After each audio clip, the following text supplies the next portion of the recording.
гаралтай байгаарай. За энэ гурван стикерээс аль нэгийг нь олж аваад биднэрт авчирч өгснөөр за сюрпризний эзэн болох боломжтой байгаа шүү.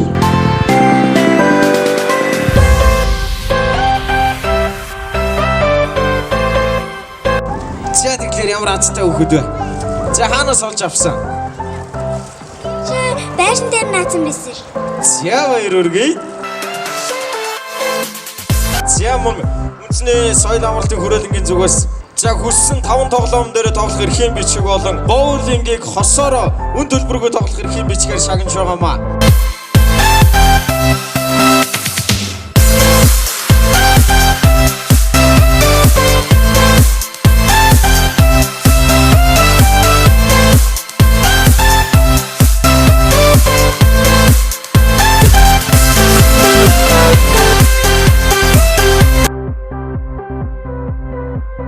За үнэхээр азтай энэ охиндоо бүгдээрээ халуун гадаад ташаалтаар урам өгье.